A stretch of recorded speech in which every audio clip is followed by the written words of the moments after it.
Go to Tracy Brown Live. Go to Tracy Brown Live. Gals and guys, go to Tracy Brown Live. Go to Tracy Brown Live. Go to Tracy Brown Live. Gals and guys, go to Tracy Brown Live. Go to Tracy Brown Live. Go to Tracy Brown Live. Gals and guys, go to Tracy Brown Live. Go to Tracy Brown Live. Go to Tracy Brown Live.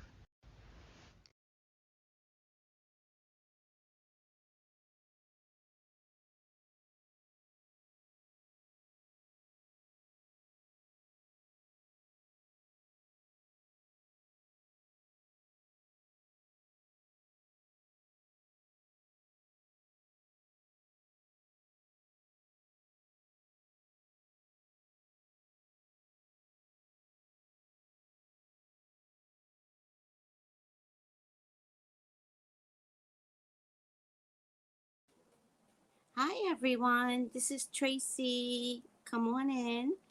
Just let me see if you all can hear me. Hi, everyone. This is Tracy.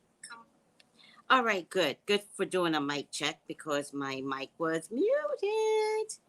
How is everyone doing today? How was your Sunday? I'm starting to think that this is Sunday service, but don't get too comfortable, everyone, because we are reading the next book we are reading. Don't get too comfortable with all this stuff because we're going magical in a minute. Oh, shoot. Did I take it out?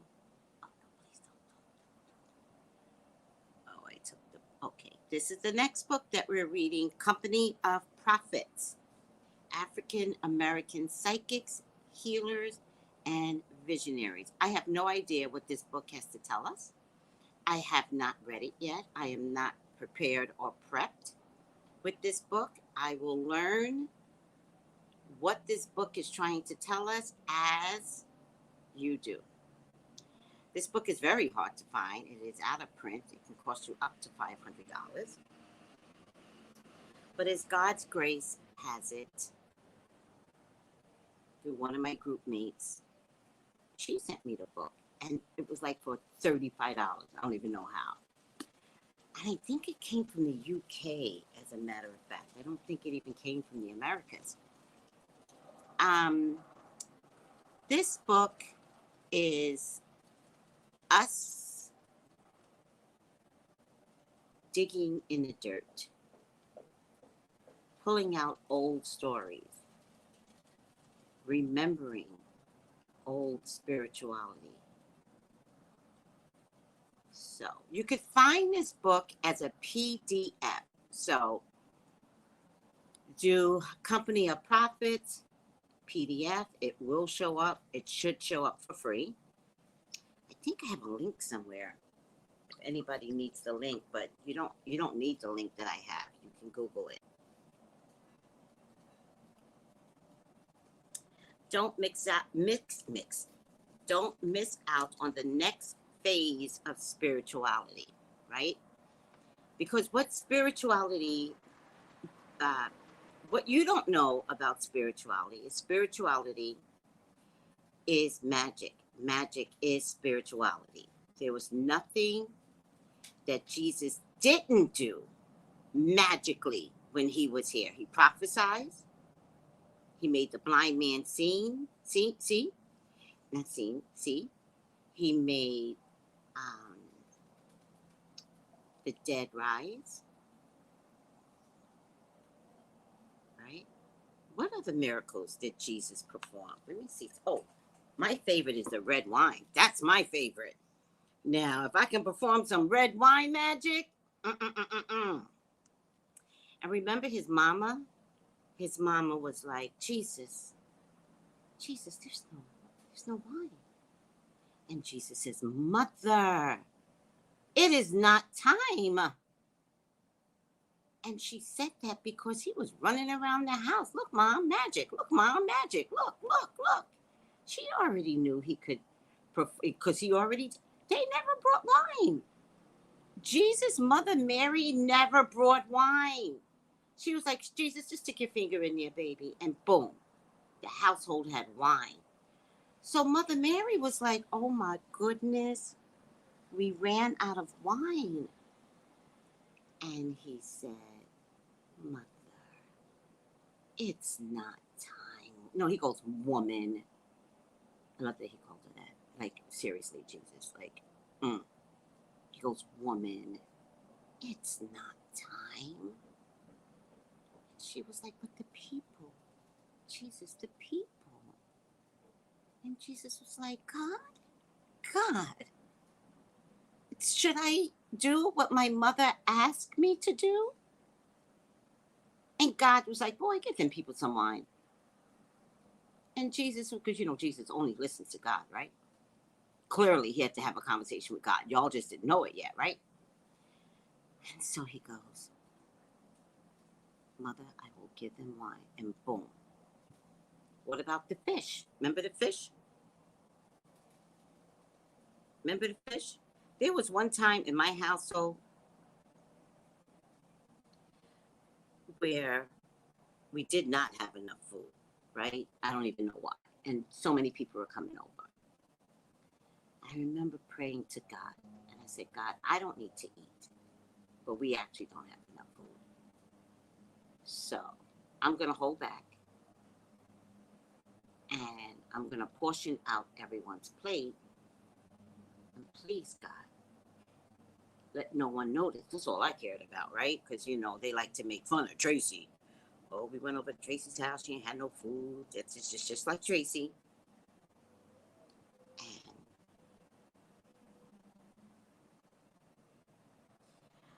I'm not sure what happened in between because it was a packed house. I can't tell you what happened in between. What I can tell you is that by the time I was done, I was putting food away. I had made some lemon chicken, and it's the only thing I remember was the lemon chicken. I was putting food away. Everybody ate. Everybody was happy. It was a festive moment in my house. And I swear to God, I didn't have enough food. I swear to God. People were like, give me a plate, I'm going to eat some food, put a plate aside. And I was like, I don't think we have enough food to put a plate aside, but I didn't want to tell people. So I just put a plate aside. Everybody walked out with a plate, and I was still putting food away. And it was the first time that I believed in Jesus. I got it. Because prior to that, I didn't believe in Jesus. I was being beat the shit out by my mother. So how do you know God is there when someone's always knocking you in the head, right? But this was the first time that I could relate to something in the Bible. And I was like, that was real. That was real. Anybody has any stories similar to that? Okay. Some of Jesus' most astonishing miracles: raising people from the dead, restoring sight to the blind. Oh, restoring sight to the blind. This is my favorite. Casting out demons. Did you know that you can cast out demons? You could do it just by looking at someone. You could say to someone whose spirit has a spirit of screaming and yelling, you can look at that person and you go, demon, leave her body. Be gone.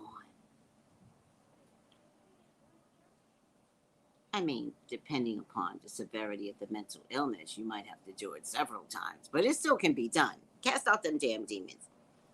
Oh, here's another favorite: healing the sick. Now, mothers, you already know. You all have the gift of healing the sick. We get our children to adulthood because of the gift of healing the sick. And I know we all do it by accident. We don't do it on purpose, right? Or your grandmama comes over and grandma, give me that baby. You know how they always, give me the baby. Grandma, he's too sick. Give me my grandbaby. she swallows that baby. She puts shit all over. We don't even know what she's doing. We're like, what is she doing to my baby? You leave grandma alone. You leave mother alone because she's crazy, and we don't interfere with crazy, right? And that baby goes to sleep for 24 hours. You swear to God, grandma done killed that baby with all that oil. She done put all over that baby. And what happens? What happens? That baby comes back to life and almost never revisits the illness. Think about it. And that's why we're going to enjoy the company of prophets. Because we're going to go way back in them days. And we're going to learn something. I have no idea what this book has to say. I have no clue. But we're going to have some fun. Hi, Kathy. Blessed morning, Tracy and mystical ones. Grand rising, mother brats. Bom dia, Tracy. Bom dia. Hello, Tracy and everyone. Wine. Yes, Jesus. Wine. Rhonda. Hello, Rhonda. Chi-Town. Chi-Town, bound world's greatest. I love that title. Mother of brats. Oh, you're saying, hey, Rhonda. Okay. We are at page 82, and I kind of feel like I need to get something, but I don't know what it is anymore. All right. I'm in a little bit of sun, which I don't appreciate. I'm in my front room, and in the mornings, I usually go in my back room. But it's okay. The struggle is the struggle. We're either going to finish this today or finish this next week. But, hi,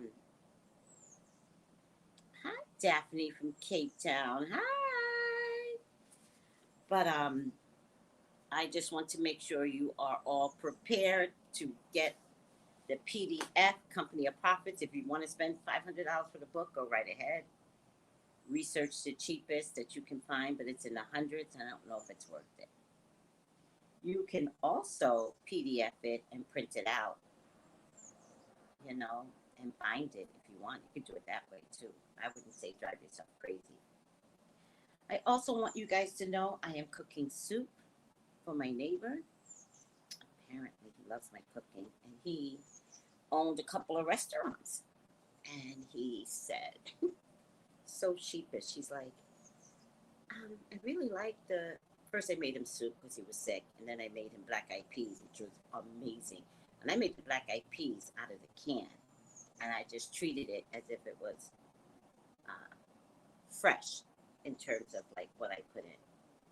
And I had to make it out of the can because I fucked up the first batch, but I really needed black-eyed peas for the New Year's. So I went back to get another bag of black-eyed peas, and that didn't work out well for me. So I got a can, and I think I went back a second time because I shared it with Richard. So I went back again and made another batch. Oh, Richard's my neighbor, a 90-year-old gay neighbor. In any case, he says to me, I really like your food. I was like, oh, great, thank you. And he's like, can I commission you to make some soup? And soup is easy to make, right? I was like, sure. And then he goes, hold on a second. Could I ask you to put everything in?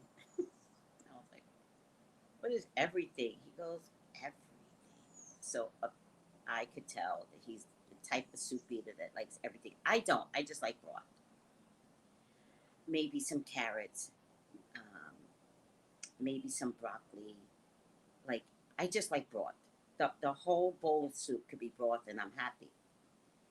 So I said to Richard, yes, I could do that. I said, but I'm going to need... Oh, I forgot to put my... Hold on a second, guys. I'm not doing this without chicken feet. What?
It's fine.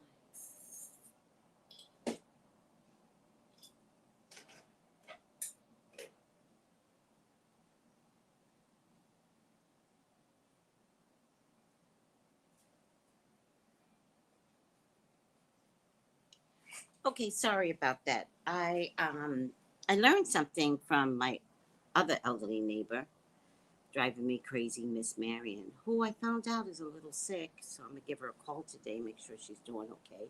She was supposed to come back on the 19th, but that's not happening now. But I was just talking, and I said, I don't understand how when I buy soup in town, some people have watery soup and some people have gelatin, and I like the gelatin part of the soup. And she said to me, just throw chicken feet in. I was like, what? And she's like, yes, you'll get the gel from the chicken feet. And I was like, oh. So just now, I brought a bag of chicken feet and I forgot to throw it in. It's a bag that was already up there because the last time I made soup, I used chicken feet. I guess it worked. I don't know. All right. Let's get this party started. Let's go back to the right banner. Conversations with God. There you go. Conversations with God. Okay, so we're on page 182. And just see something.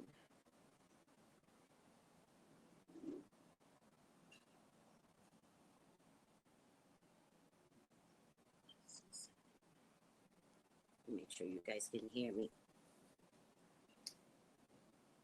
So I'm going to start at the soul watches this whole drama play out. So I'm going to start at the soul. Okay. Let's begin. The soul watches this whole drama play. No, let me go back. If you think thoughts of illness or disease or continued anger, hatred, and negativity, your body will translate these thoughts into physical form. People will see this negative, sick form and they will say, what's the matter? They will not know how accurate this question is, meaning matter. The soul watches this whole drama play out year after year, month after month, day after day, moment after moment, and always holds the truth about you. The soul never forgets the blueprint, the original plan, the first idea, the creative thought. Its job is to remind you. That is, to literally remind you, so that you may remember once again who you are. And then choose who you now wish to be. In this way, the cycle of creation and experience, imagining and fulfilling, knowing and growing into the unknown continues both now and even forevermore. Whew, says Neil. Yes, exactly, says God. Oh, and there's more to explain, so much more. But never ever in one book, nor probably in one lifetime. Yet you have begun, and that's good. Just remember this. It is your grand teacher, William Shakespeare. I don't get that part. Why does God like William Shakespeare so much? There are more things in heaven and earth, Horatio, than are dreamt of in your philosophy. And Neil says, may I ask you some questions about this? Like, when you say the mind goes with me after death, does that mean my personality goes with me? Will I know in the afterlife who I was? Ooh, that's a good question, right? I am constantly telling people, when someone passes over, you got to give them some time, right?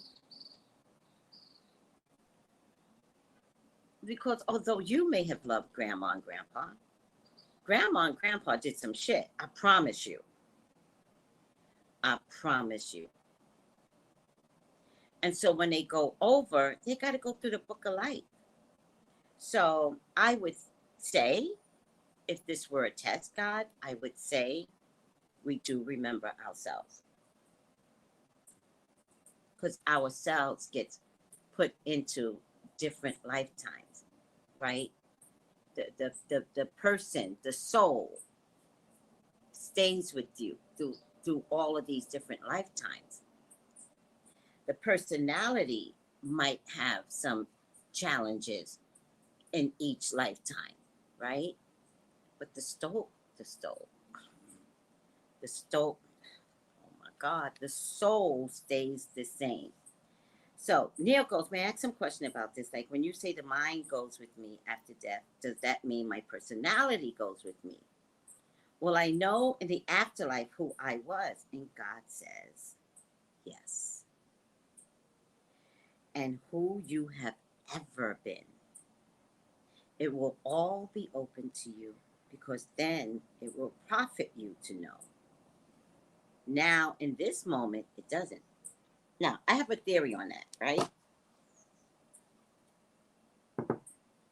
I have a new theory on souls remembering. So when you die, you go back to your original self. You know God. You know what I mean? Like, there's nothing on this earth where it's like, oh, you must fear God. When you get over there, God is like, hello, how are you? Welcome back. How was your experience? You're going to be like, God, it's kind of rough down there, Got divorced 3 times, right? The children robbed me blind the whole time. And my house burned down, right? It's just the worst case scenario. And God's like, I saw all of that. I did. Did you realize you made some really bad decisions that led to this, that, and the third? And because you're fully awake now, right? This is not where you get to challenge God. This is where you say, I know. And God goes, good. We still have to review it. Because when you revisit an experience outside of Earth, you still need to know what went wrong so that you don't repeat the same things again. The only question is going to be is, do you want to return to Earth or do you want to go to another planet? That's the only question. Back to the book. God says yes, and who you have ever been. It will all be open to you because then it will profit you to know. Now, in this moment, it will not. Side note. The Galactic Kids, and in particular the pandemic kids, are not coming down with the veil. The veil was not put on them. So when you all think it's cute, when your baby starts talking and walking at 6 months old, right? And you all think it's cute when a 2.5-year-old speaks in complete sentences and tells you about yourself. Like, oh my God, that's so cute. I see all the TikTok videos. It's because they didn't go through the veil of forgetfulness. The veil was taken from them. These kids got work to do. Parents, get ready. Because everything you think is cute right now, they're going to kick asses out there. And teachers are not going to... right now, teachers can't handle the Galactic Kids. They didn't get to the pandemic kids yet. Teachers are quitting. Because they're like, these kindergartens are disrespectful. And the kindergartens are like, you ain't spiritual. Don't come in here trying to tell me what to do. And I know what you did this morning. Like, that's what these galactic kids and these pandemic kids are saying. They're little, I love this movie. Oh, God. Something of the Children of the Dam. Look up that movie. The black and white is better than the colorful version. Because the colorful version was like all gruesome. Look up the black and white version of Children of the Dam, and that's what you all are birthing. You all got grandkids that are children of the dam. They not taking your shit. Watch. And then y'all want to put them together in a classroom? Okay. This is going to work out just fine. Teachers are going to be running out of schools. I can't take it no more. I retire. I can't wait. All right. And with regard to this life, will there be an accounting, a review, a tally taken, says Neil. And God goes, there's no judgment in what you call the afterlife. There's no judgment there.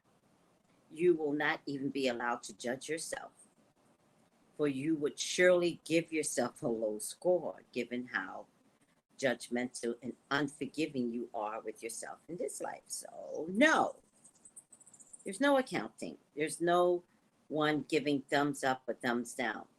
Only humans are judgmental. And because you are, you assume that I must be, yet I am not. And that is a great truth you cannot accept, people.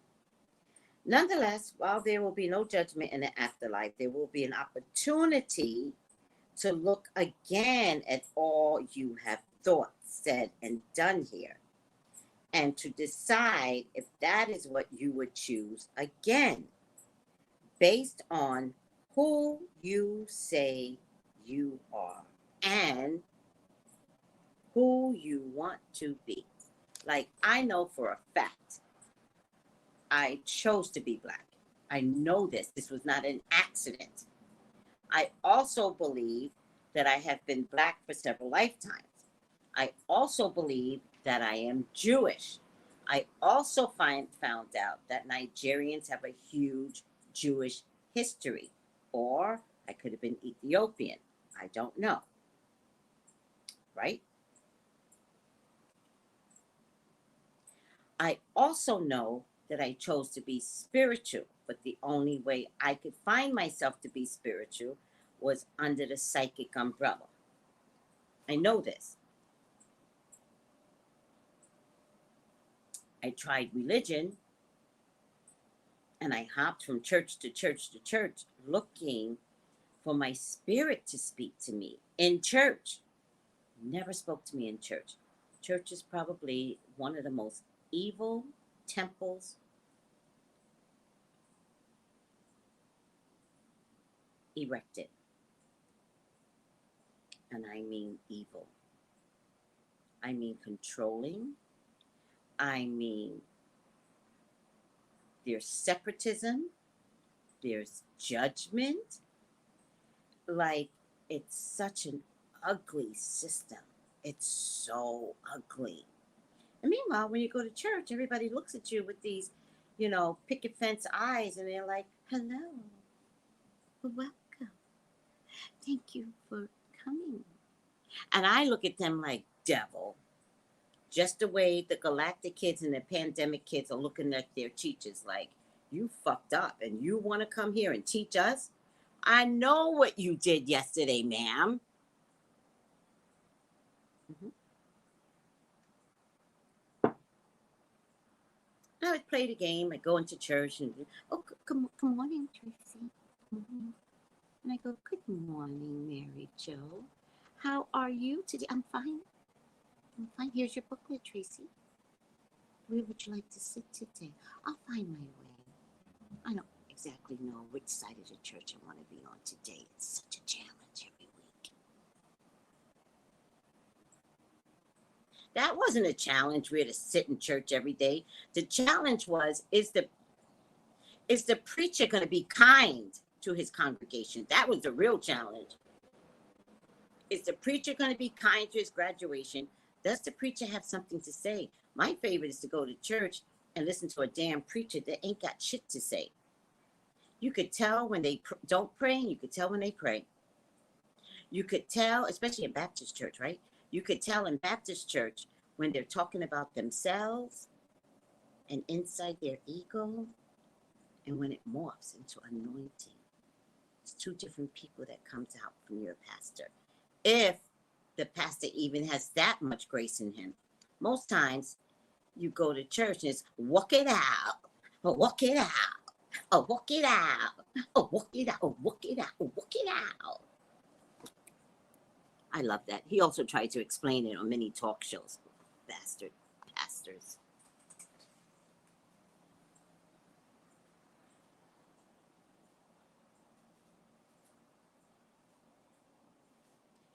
I'm pretty convinced I have some anger issues.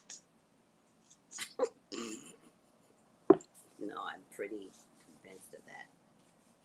All right. Let me leave the pastors alone. That is not what this Sunday service is about. Or is it? Being fully aware of how you support your mega churches and how they buy my box and private planes, maybe it is Sunday service. Maybe that needs to be included. Back to the book, Tracy. My God, woman. All right. There's no judgment in what you call the afterlife. You will not even be allowed to judge yourself. But you would surely give yourself a low score, given how judgmental and forgiving you are with yourself in this life.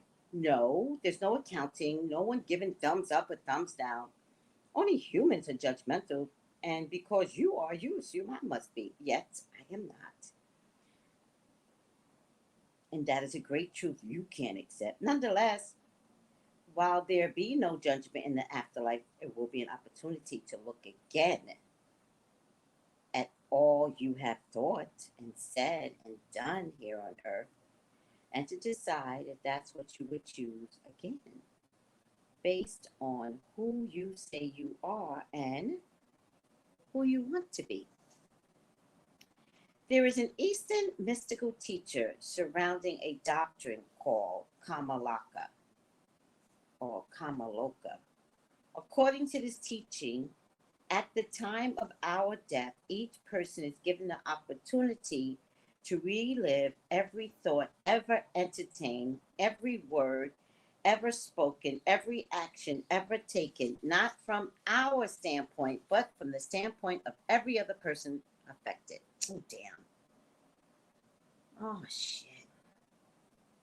What? What? In my Oprah voice. Let me go over that again. It's some bullshit.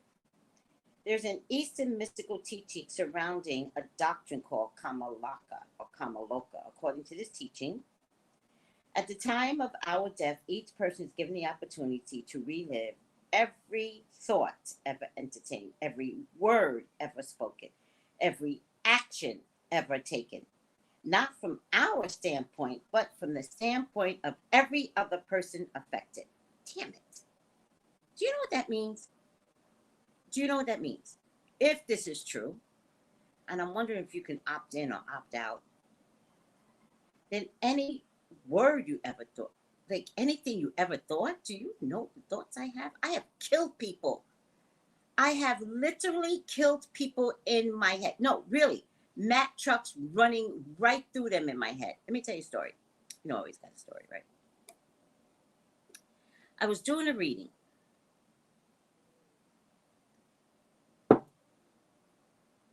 And I was working at the psychic guy.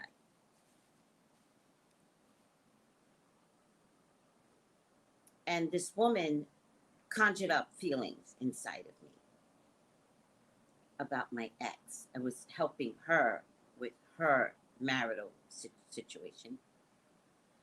But she conjured up feelings about my ex. And so when I finished helping her, and I hung up the phone, because back in the day, there was no such thing as Zoom. I hung up the phone, and my first thought was, on my husband. And just let me say there was a Mack truck involved. And then I cried and cried and cried. It was uncontrollable. And the woman next to me, she's since passed on. She came, she put her hand on my back and she rubbed my back, which was something I really needed. By the way, everyone, rub your children's back. It's very healing. Rub their backs. And so she rubbed my back. And when I was done, it was the last time I had a bad thought about my ex-husband. I just couldn't live this way anymore. I just couldn't hate him anymore.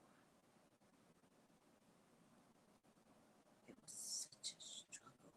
Here my son was 20, 19, 20. And I couldn't do it anymore. I was done. I was done hating him. It's the last thought I had. So, yeah, I don't wish to revisit my thoughts, child. I have literally, I've stabbed them. I've pushed them down a flight. It's a true story. I pushed them down a flight of stairs. I have poked their eyes out. I have watched them get slammed against the wall. I didn't do that, but that was my vision. Yeah.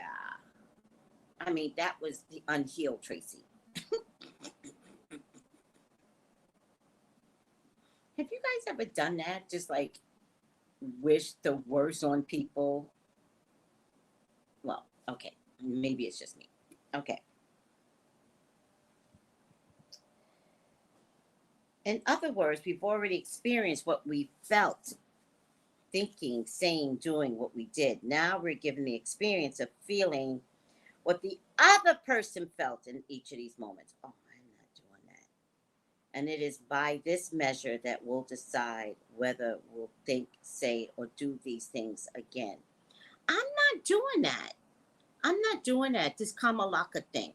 No. No, I'd be like, heaven? Yeah, okay. So, what are my options? Because I'm not doing Kamalaka or Kamaloka. I don't know what it is. I will tell you this. Sit back, got a story. I was thinking years ago, maybe about 6 years, 7 years, 8 years ago, about a little girl who I rammed the fuck out of when I was 10 years old. I hated her. I just hated her. In hindsight, I realized I didn't hate her. What I hated was my home life, my experience. And I hated that I begged my mother to not let me go, to not let me go. And I had no choice but to get on this stupid bus with these stupid kids and have a stupid camp experience that I was not down for. I just wasn't that kid. By the way, she never sent me back. And I picked one girl to put all my anger on. Now I'm 10. I don't know I'm doing this. But this is what I did. And so I called her out her face and told her I hated her whiteness and white this and white that. By the way, I grew up in a very racist household. My parents did not like white folks at all. And very militant. We should have been Black Panthers, I promise you. It would have been so much better if they would have just been Black Panthers, because I would understand the hatred. But what they did was they hated white folks, but then went out in the world and placated them. So that was a little confusing to me, because their hatred was palpable. Palpable. What they did out in the street was like, if I were to give it like a 1 to a 10, it was like a 1. They'd be like, oh, good morning. Good morning. And then my mom would go, what a bitch. What a crazy white lady. And I'd be like, I'm confused of this hatred. But as you guys know, a lot of that has seeped into my soul, right? You can't get rid of some shit your parents put inside of you. So I really struggle. But then I decided I don't struggle because I don't hate to hate. I hate the actions. I don't like actions. And by the way, I don't like actions of white, black, female, male. Y'all know. Okay, enough about me. I'm telling you about 10-year-old Tracy. And I'm hating this blonde girl with blue eyes. And she must have complained to the other girls. So I was in the cabin by myself, which she had every right to. And the other girls bust into the room. They're like, what the fuck is your problem? We're all 10, by the way. Why don't you like her? And I said what I had always felt. I was like, I don't like her whiteness. And they were like, Tracy, she's Spanish. Well, I have to tell you, that changed everything for me. That changed everything. I could not believe I was being such a bitch. Hate 10, remember 10. Being such a bitch, hating someone because they were white. And totally switching the switch once I realized that she wasn't white. Oh my God. Notice, I am 61, and notice that story stays with me. I've told this story before. It stays with me because it was a turning point in my life about prejudging and getting to know people. And then one day, about 6 years ago, I said to God, I'd like to make amends for that. Like, does she really know that when I said sorry, like I meant it? Because, of course, it was 2 weeks of hell for her. And I didn't get an answer. And I said, I just want to apologize. Like, what do? Everybody's on Facebook. She has to be on Facebook. And then I couldn't remember her name. And I was like, God, you perform miracles. Make me meet up with her. And God said, apologize to me. And I was like, oh my God, that's so dumb. No, I'm trying to explain to you. I need to meet up with her. I don't want to apologize to you. I need to meet up with her. So how do I find her? Like, what do I do? I mean, I can only think about Facebook, but can you magically point me to her Facebook page? And it's a real conversation I'm having with God. And God goes, apologize to me. And I was like, God, I thought you understood me. I can't believe you. Like, you're making this all about you. Seriously, real story, real stuff I'm having with God 6 years ago, 8 years ago. And then God said, apologize to me. And I was like, oh, you mean apologize to you? And I was like, okay, God, I'm sorry. I'm sorry that 10-year-old Tracy hurt that little 10-year-old girl. I'm sorry I was racist. I'm sorry I was mean. I'm sorry that I called her out her face. I don't know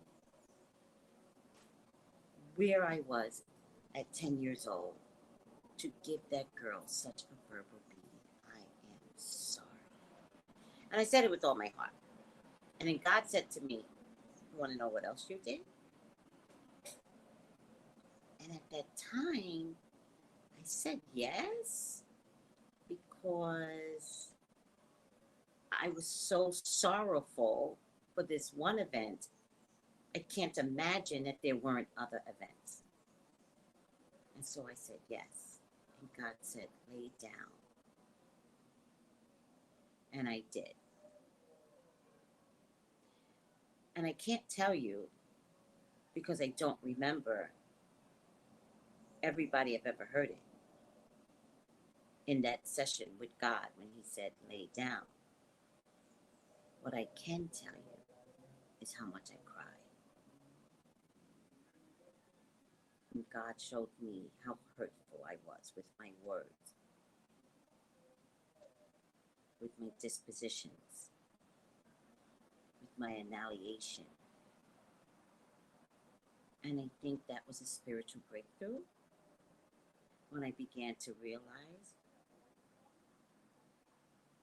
hurting someone is never going to be the game, ever. Retaliating to hurt someone is never going to be the game. Now, truth hurts. And much in the same way I talked to Ezra about truth, I do know that when someone's called out for truth, it can hurt their feelings. And I don't know if that's something that's preventable, right?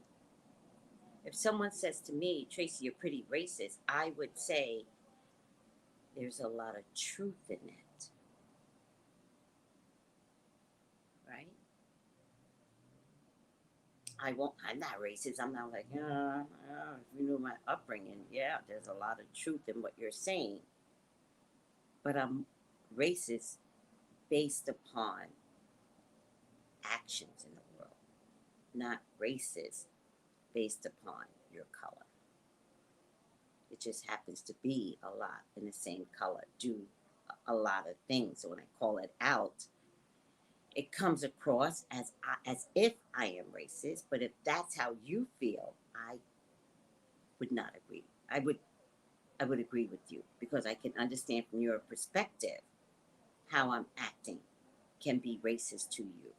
I can get that. And what I want others to do is get there too, that your actions can produce something in somebody else. So hear them out. I don't like it when you do this. Okay. I'll try and stop. Right? Am I making sense? All right. In any case, that was my conversation with God. All right. What occurs in your afterlife? This is far too extraordinary to describe here in terms you could comprehend because the experience is outer dimensional and literally defies description using tools as severely limited words. It is enough to say that you will have the opportunity to review again your present life without pain or fear or judgment for the purpose of deciding how you feel about your experience here and where you want to go from there. Many of you will decide to come back here. Oh, hell no. To return to this world of density and relativity for another chance to experience out the decisions and choices you make about yourself at this level. Nope. Nope. Not coming back. That's why I'm fixing all my mistakes right now. Others of you will a select few will return with a different mission. You will return to density and matter for the sole purpose of bringing others out of density and matter. Always there are on the earth those among you who have made such a choice. Well, that must be what I'm doing right now because I'm trying to get to the masses and I'm not coming back. Not happening. You can tell them apart at once. Their work is finished. They have returned to earth to simply and merely to help others. This is their joy. This is their exaltation. They seek not but to be of service. You cannot miss these people. They are everywhere. There are more of them than you think. Chances are you know one or know of one. Hello, me. Hello, me. Y'all think I do these YouTube videos for my ego. Nobody thinks that actually. I do it as a service. I wouldn't even know how to stop right now.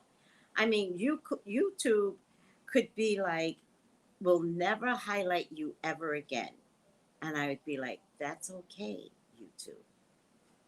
I'm going to do the videos anyways. All right, let me say hi to my peoples. Where am I? Chi-Town. Hi, Steven. Oh, my goodness.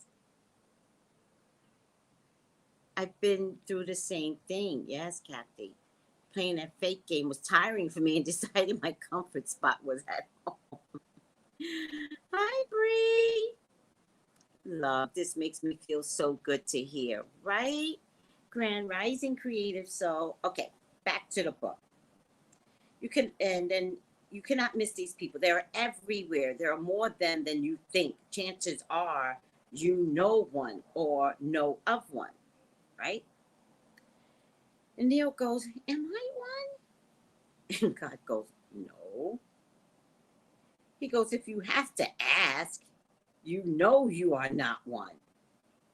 One such as this asks questions of no one. There is nothing to ask. Oh, that's interesting. Then I really must be one. I'm not asking y'all anything. I'm like, I know why I came here. I am a service. I just wish for my spirituality to get, that's what I want more than anything. I want my spirituality to get deeper. And I did candle magic on my spirituality. And my candle magic candle ran beautifully. So I know my request will get granted. I want to know more. But in order to know more, I have to make sure my brain cells will absorb more. And so I can't be tired. I've got to discipline myself, and which I do anyway, but I've got to do it even better because right now I don't go to bed till 12 o'clock, but I'm thinking I should go to bed a little bit earlier, right? I used to go to bed at 7, child. Oh, but I don't have TV in my room, and that's the only thing that stops me. I do bring my laptop in my room, but watching TV actually helps me to go to sleep from my bed because I'm in a very relaxed position, right? Oh, I just got tired just thinking about being in a relaxed position. But I don't have a TV in my room, so that stops me from getting all the sleep that I need. But I'm usually in bed by 12 or 12:30, and I usually get a good 6.5, 7 hours of sleep. I do. I like being in bed earlier. Maybe I should just practice this. I used to be in bed at 10 o'clock. I loved it. And I would like sit up and write in my journal. Oh, the good old days. I love that kind of stuff. There's a whole life you can have inside your bedroom, everyone, and you should consider that. Like your bedroom, your house is your sanctuary. I'm really going off from this book today. Your house is your sanctuary, right? But your bedroom, your boudoir, that's the place. So that one should be like aesthetically just uh, uh, beautiful. Aesthetically, you should be able to walk into your bedroom and say, good night, bedroom. I'm happy to embrace you and happy to be in the bed with you, bedroom. Okay, I'm doing myself crazy. In any case, let me see. One such questions. Oh, yes. He goes, am I one? And God goes, no. God is so honest. Neil goes, am I one? God goes, no. And he goes, if you have to ask, you know you are not one. One such as this question of no one. There is nothing to ask. But I do want to say this to Neil. Neil wrote 4 or 5 of these books. The I believe this book that I'm reading right now is probably the Book of Annoyance. I believe I never read these books. The second half of the book was a continuation of the first book with his annoyance. But I don't believe that you could get up to 4 or 5 volumes and stay annoying. By that time, you are a service to God. So, out of fairness to Neil, he had become a service to God. All right. And God goes, you, my son, in this lifetime are a messenger. Oh, see, a hambringer, a harbinger, a bringer of news, a seeker, and frequently a speaker of truth. That's enough for one lifetime. Be happy. And Neil goes, oh, I am, but I can always hope for more. And God goes, yes, and you will. Always. You will hope for more. It's in your nature. It's divine nature to seek always to be more. So seek, yes, by all means, seek. Now, I want to answer definitively the question with which you started this segment of our ongoing conversations. Go ahead and do what you really love to do. This is God talking, guys. Do what you really love to do. What is it that you really love to do? get there. Do it. Do nothing else. You have such little time. How can you think of wasting a moment doing something for a living you don't like to do? You know, there are many people out there that are still straddling the fence. Oh, my tooth. Oh, there's such an air coming through my tooth. Do you guys hear it? Tooth. Tooth. Do you hear that? I'm not 5 years old, people, but I'm talking like a 5-year-old. There are so many people that's like, oh man, Tracy, I've been wanting to take your tarot class for years.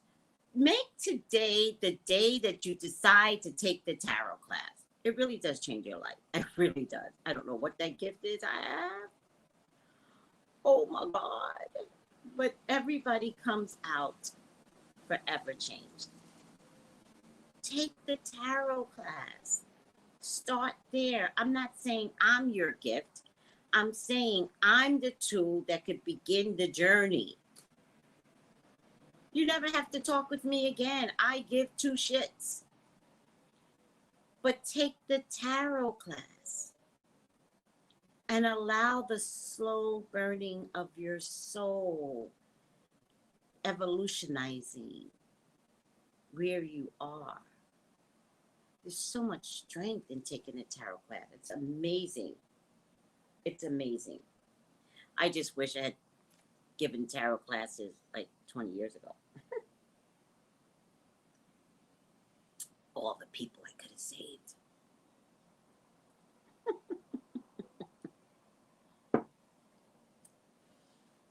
Y'all going up to the church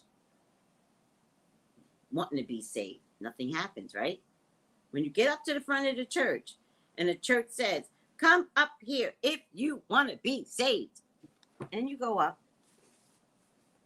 The trick is that once you go up to be saved, most times they try to incorporate you into joining the church. That's a whole nother trick that they use in order to be saved. In any case, haven't you gone up to a church to be saved and you don't feel anything?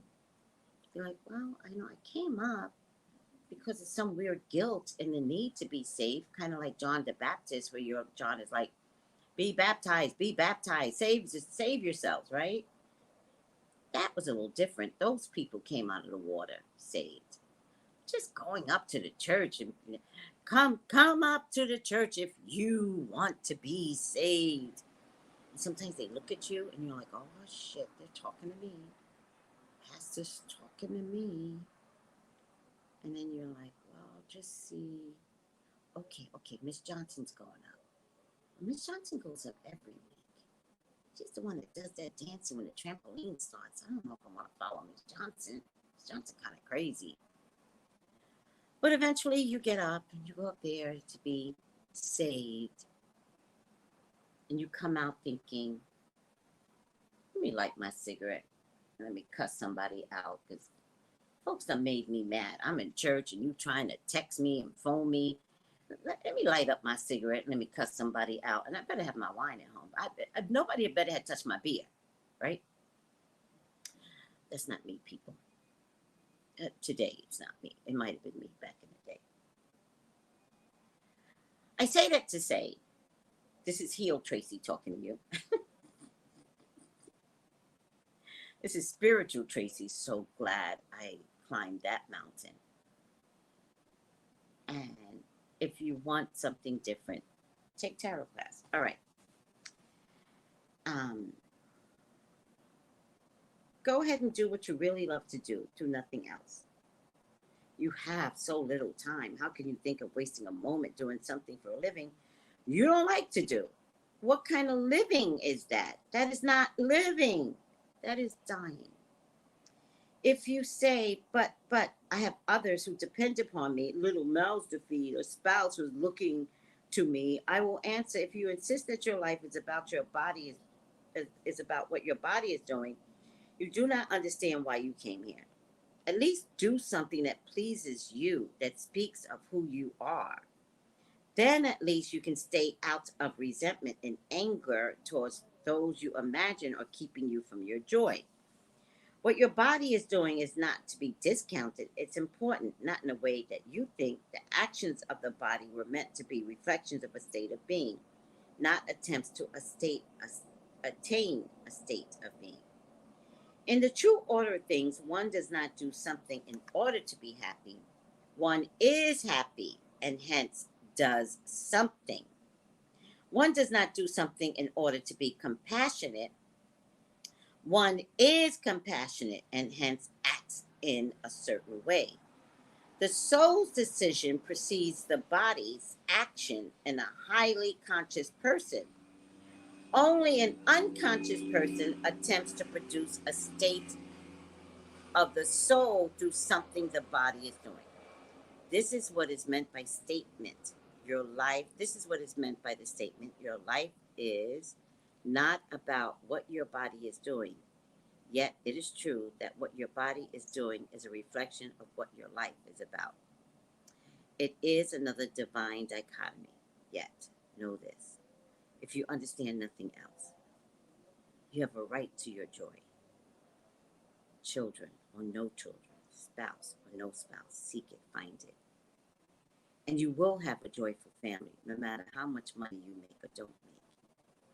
And if they aren't joyful and they get up and leave you, then release them with love to seek their joy. This is very pretty. If, on the other hand, you have evolved to the point where things of the body are not of concern to you, then you are even more free to seek this joy on earth as it is in heaven. God says it's okay to be happy. Yes, even happy in your work. Your life work is a statement of who you are. If it is not, then why are you doing it? Do you imagine that you have to? You don't have to do anything.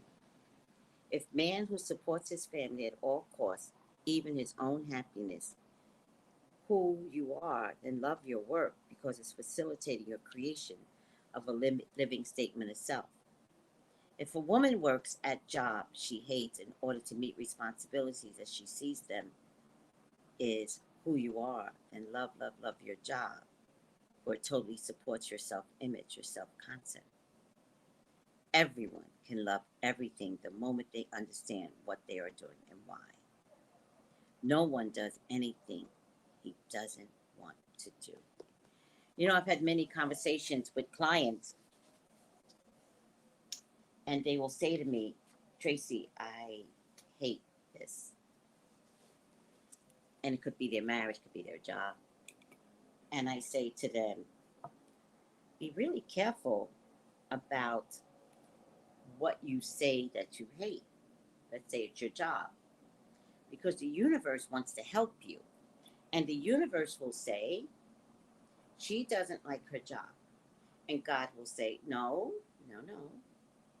she doesn't mean it. But then you spend years at the job. And you say the same thing every day for 2 years. But you get up, you go to work, you do an amazing job, you don't feel valued, you come home, you complain as you're in your car about the bitch in the next cubicle next to you, and your boss is a fuckhead, right? And you come home with that anger, you go to bed with that anger, and then you wake up and you're like angry. You didn't even sleep during the night because you're so busy hating your fucking job. And you get dressed, you make up your best outfit, your best hair, because your job paid for your hair. And your job paid for your outfit. And you put on these, shoes, Marc LeBlanc or whatever, right? And you got your Louis Vuitton purse that your job paid for. But you hate your job. You hate the people at your job. But I gotta go to work because I gotta pay my mortgage. I gotta pay rent. Let alone telling the kids to get in the car. They don't know how to get up. Like, you're angry. And by the way, you create a household full of angry children based upon you hating your fucking job. And then one day God says, I'm tired. I'm tired. hurt you. You go to work, you live massively on, and you're on the list.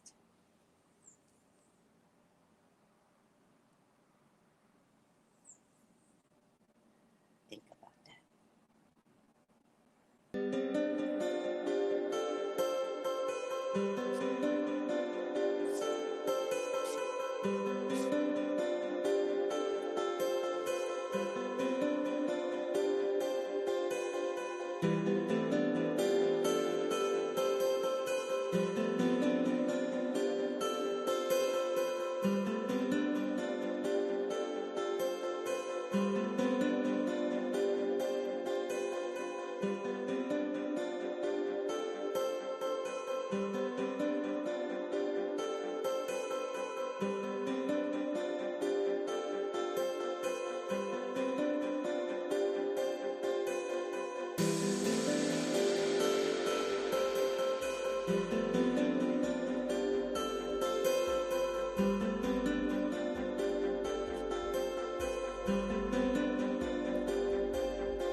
What suspenseful music to play as you pondered that thought of how much you hate your job.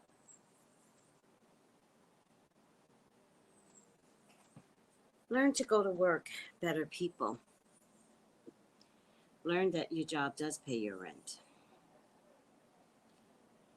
Learn that it's okay when your boss is being an asshole, or the old lady in the cubicle next to you that just will not retire.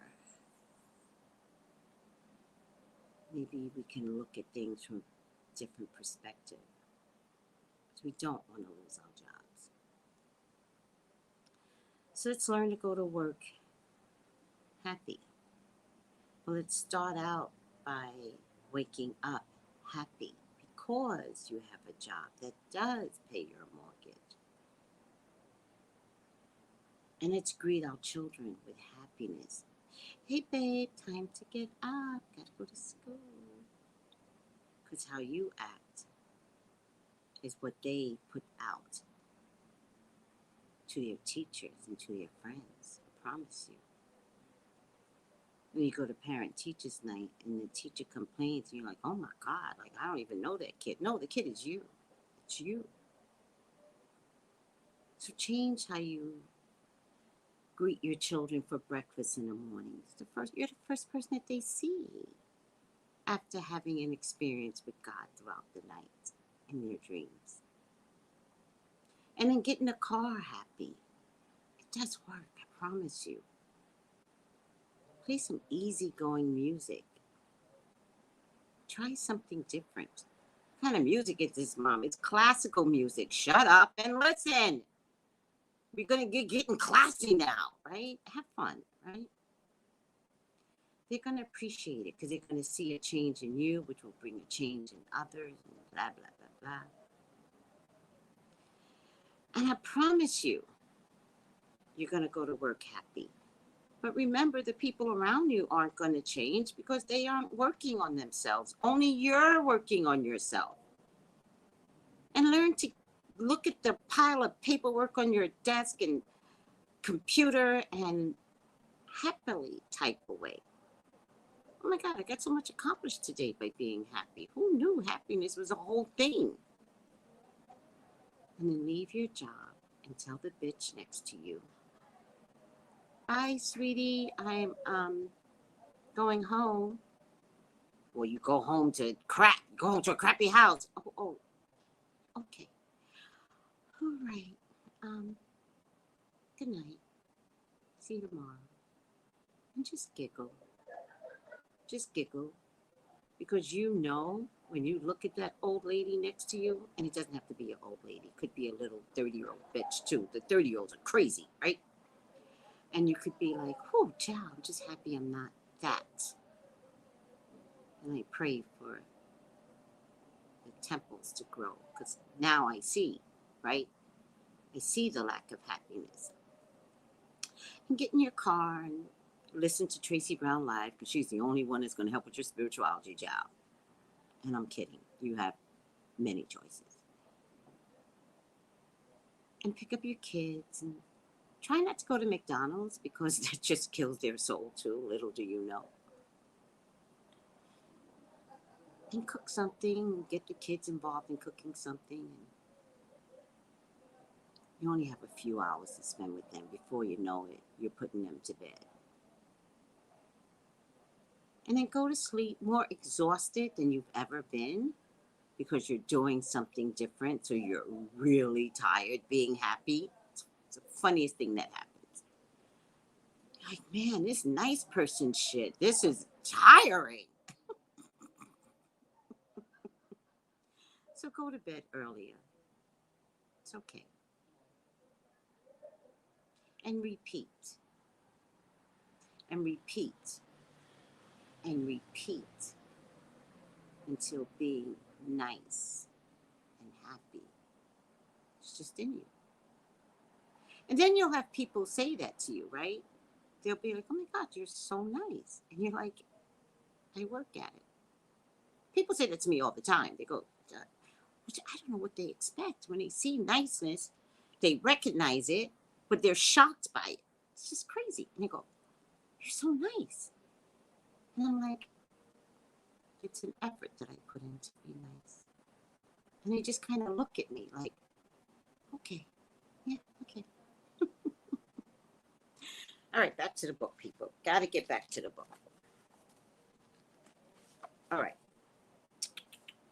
Chapter 13. Let me see what everybody's saying. Will you do another live with Lamar? I miss those. Oh, I'm sorry, sweetie. There's just, sometimes I'm too old. And it's okay, right? I know you miss them. I love you for loving us together. So I just want to say thank you, Kay. Okay. Chapter 13. How can I solve some of the health problems I face? I've been a victim of enough chronic problems to last 3 lifetimes.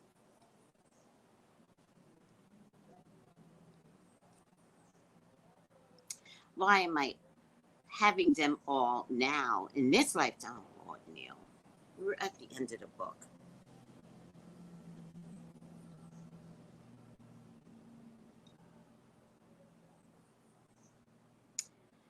And God says, first, let's get one thing straight. You love them, meaning your illnesses. I just said that to somebody. I just said something very similar.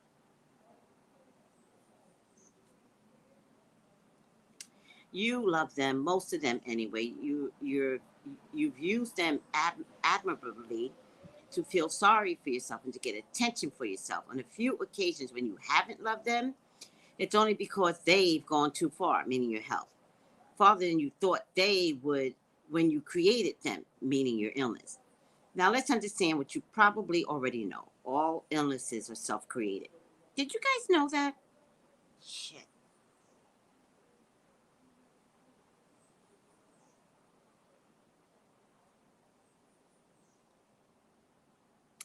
Did you guys know all illnesses are self-created? Fuck.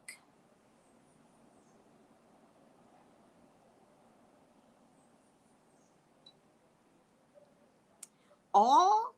God, all are self-created. I don't know about that.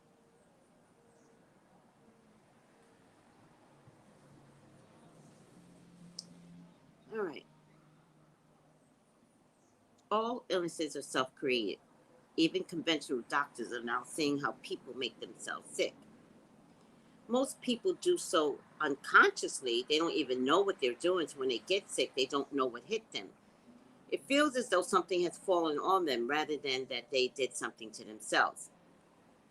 This occurs because most people move through life not simply health issues and consequences unconsciously. People smoke and wonder why they get cancer. People ingest animals and fat and wonder why they get blocked arteries. People stay angry all their lives and wonder why they get heart attacks. People compete with others mercilessly and under incredibly stress and wonder why they have strokes. The not so obvious truth is that most people worry themselves to death. We've heard of that phrase. Worry is just about the worst form of mental activity there is. Next to hate, which is deeply self-destructive. Worry is pointless. It's wasted mental energy. It also creates biochemical reactions, which harms the body, producing everything from ingestion to coronary arrest and a multiple of things in between. Health will improve almost at once when worrying ends.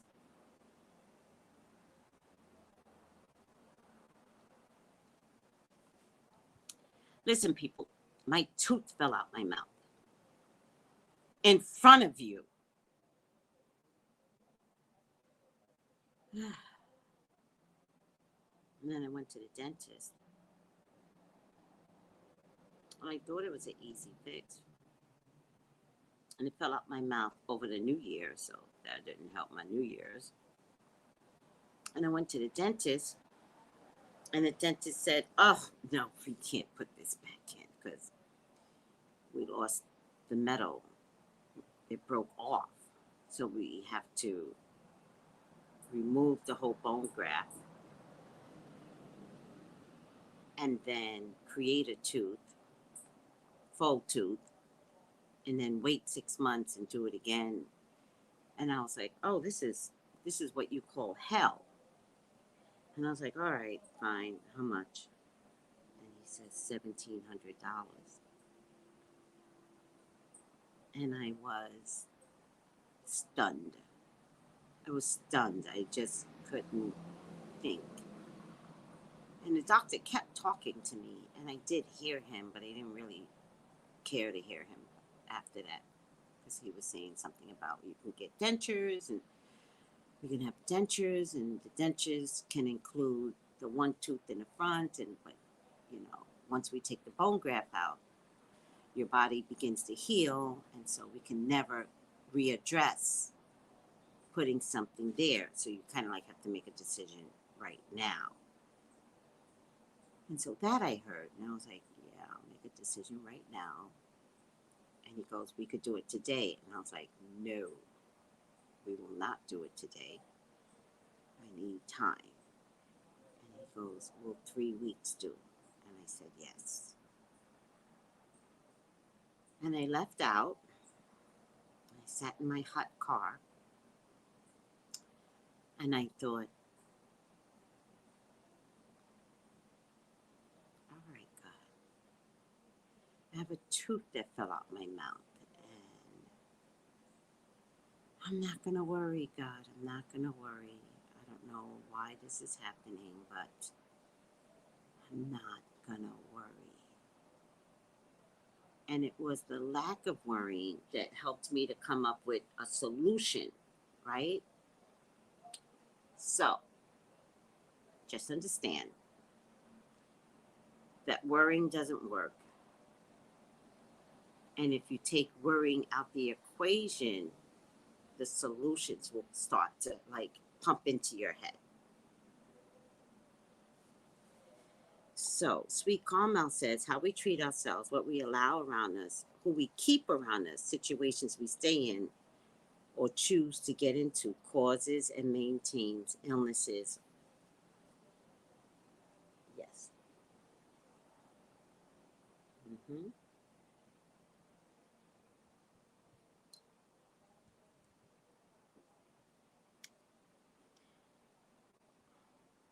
Worry is the activity of a mind which does not understand its connection to me, says God. Hatred is the most severely damaging mental condition. It poisons the body. And its effects are virtually irreversible. What? Hatred is irreversible? Oh my God. Fear is the opposite of everything you are, and so has no effective opposition to your mental and physical health. Fear is worry magnified. Oh, I didn't know that. Worry, hate, fear, together with their offshoots, anxiety, bitterness, impatience, unkindness, judgmentalness, avarice, condemnation, all attack the body at the cellular level. It's impossible to have a healthy body under these conditions.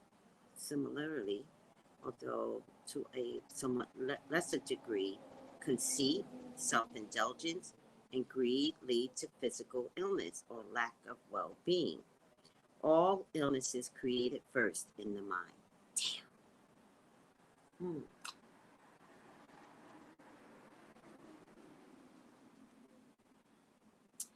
I really need to rethink my illnesses now. How can that be? What conditions contracted from another? Wait, how can it be? What of conditions contracted from another? Colds, or for that matter, AIDS. And God says, nothing occurs in your life, nothing which is not first a thought. Thoughts are like magnets, drawing effects to you. The thought may not always be obvious and thus clearly causative, as in, I'm going to contract a terrible disease. The thought may be, and usually is, far more subtle than that. I am not worthy to live. My life is always a mess. I am a loser. God is going to punish me. I am sick and tired of my life. Thoughts are a very subtle yet extremely powerful form of energy. Words are less subtle, more dense. Words are less subtle, more dense. Actions are the most dense of all. Action is energy in physical form in heavy motion. Let's see, heavy motion. Small wonder you come down with a cold that would be the least of it. It is very difficult to reverse the effects of negative thinking once they have taken physical form. Not impossible, but very difficult. It takes an action of extreme faith. It requires an extraordinary belief in the positive force of the universe. Whether you call that God, Goddess, the unmoved mover, prime force, first cause, or whatever, healers have just such faith. It is a faith that crosses over into absolute knowing. They know that you are meant to be whole, complete, and perfect in this moment, now. This knowingness is also a thought, excuse me, and a very powerful one. It has the power to move mountains, to say nothing of the molecules in your body. That is why healers can heal, often even at a distance. Thought knows no distance. Thought travels around the world and traverses the universe faster than you can say the word. Say but the word, and my servant shall be healed. And it was so. In the same hour, even before his sentence was finished, such was the fate of the centurion. Yet you are all mental lepers. Your mind is eaten away with negative thought. Some of these are thrust upon you. Many of these you actually make up, conjure up yourselves, and then harbor and entertain for hours, days, weeks, months, even years. And you wonder why you are sick? You can solve some of these health problems, as you put it, by solving the problems in your thinking. Yes, you can heal some of the conditions you have already acquired, given yourself, as well as prevent major new problems from developing. And you can do this by changing your thinking. And I totally believe this because my dad was on an oxygen tank, and he was supposed to be in the oxygen tank probably for a lifetime, but it was so annoying, so cumbersome. He hated the oxygen tank. And one day I came down the stairs and I said, "Where's your oxygen tank?" And he said, "I don't need it." And I said, "Dad, you absolutely need it." And he said, "I don't." And he lived for 20 years without his oxygen tank. As of recently, I got carpal tunnel. And I know when I got carpal tunnels, when I traveled and I twisted my hand with the suitcases. I don't know why I was traveling with so many suitcases, but I was. And I got carpal tunnel. And I know that there's no cure once the carpal tunnel's out. I don't even know what carpal tunnel is. And you do need an operation to fix it. And I said to God, what should I do today? And God said, get a ball and squeeze it. And squeeze it every day and walk around the house and squeeze it. Hold on a second.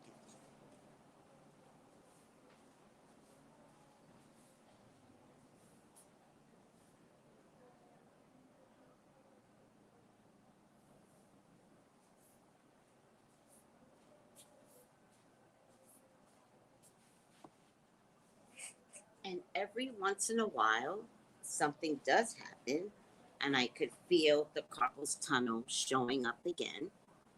But for the most part, by exercising my hand, I am preventing an operation that I cannot afford, right? And so I am deciding to not allow my body to carry carpal tunnel. Now, I do recognize that it doesn't go away because every once in a while I'll go to grab something and sure enough, it comes back. And I just calm down and I talk to my hand and I say, I forgot that you have troubles, and so I won't do that again to you, right? I won't grab a pot a certain type of way. I'll grab it with both hands, is what I mean, in terms of talking to my body and not letting carpal tunnel become such an issue that I have to have an operation, and it has been working. And whenever I strain it again, because I don't always use my ball every day, I get my ball out and I start the exercises all over again, right? Seems to be working for me. So I'm just going to go with what works for me because I literally watched my dad heal himself and will not put on a oxygen tank, and he lived for 20 years after that.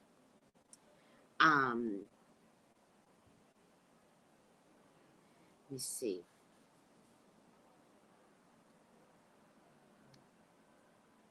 Okay, not only do you feel okay,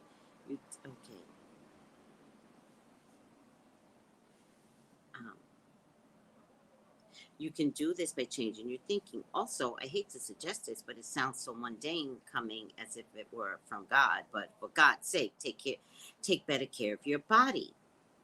You take rotten care of your body, paying it little attention at all until you suspect something's going wrong with it.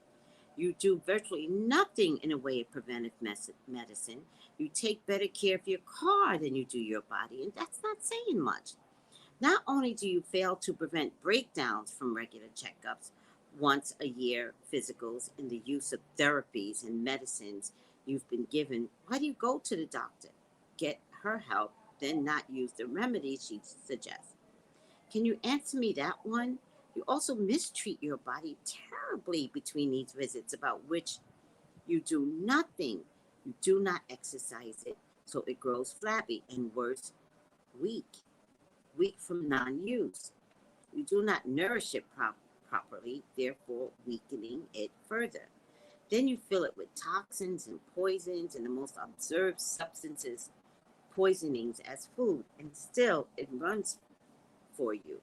This marvelous engine runs for you. Still it chugs along, bravely pushing on in the face of this onslaught. It's horrible. The conditions under which you ask your body to survive are horrible.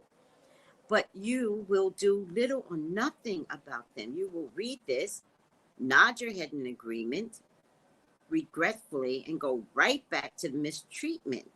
And do you know why? And Neil goes, I'm afraid to ask. And God goes, because you have no will to live. Shit. Damn.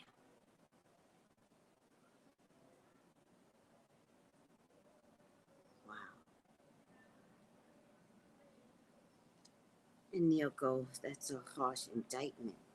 And God goes, it's not meant to be harsh, nor is it meant as an indictment. Oh, shit. God damn it. If you guys recognize how much I spill over in this corner, you would have pity on me. I am constantly spilling something here.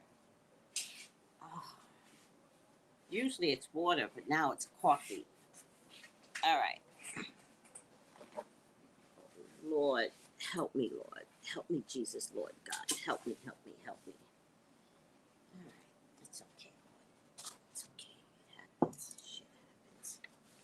Now I gotta clean this. Thank God, I always put a cloth over my table. It's a pashmina over my table. I do it on purpose.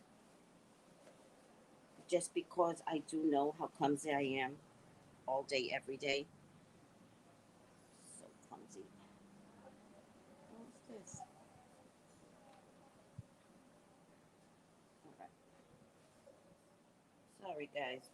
Just when it was getting good. You know, when the devil doesn't want you to hear something, he'll do some stupid shit like make you knock over your thing. But we have God in us, so we are going to finish this. Okay. This is ridiculous. All right. I'm just going to leave it there. Oops, wait. Hold on, hold on. Okay. Whew. So Neil says, that seems harsh. Oh, no. I use two locations. I'm in my bedroom and then I'm in my living room. So who knows what spirit wants sometimes. It's not meant to be harsh, nor is it meant as an indictment. Harsh is a relative term. Judgment is laid on words. Indictment condones guilt, and guilt condones wrongdoing. There is no wrongdoing involved here, hence no guilt, no indictment I have made. Simply a statement of truth. Like all statements of truth, it has the quality of waking you up. Some people don't like to be awakened. Most do not. Most would rather sleep. The world is in a condition that it's in because the world is full of sleepwalkers. With regard to my statement, what about it seems untrue? You have no will to live. At least you have had none until now. If you tell me you've had an instant conversion, I will reassess my prediction of what you will now do. I acknowledge that my prediction is based on past experience. It was also meant to wake you up. Sometimes when a person is really deeply asleep, you have to shake them a little. I have seen this in the past, that you have had little will to live. Now, you may deny that, but in this case, your actions speak louder than your words. If you ever lit a cigarette in your life, much less smoked a pack a day for 20 years, as you have very little will to live. You don't care what you do to your body. And then Neil goes, but I stopped smoking 10 years ago, only after 20 years of grueling physical punishment.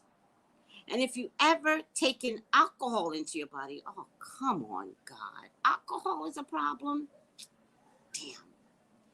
You have very little will to live. Oh. Neil goes, I drink moderately. The body was not meant to intake alcohol. It impairs the mind, says God. But Jesus took alcohol.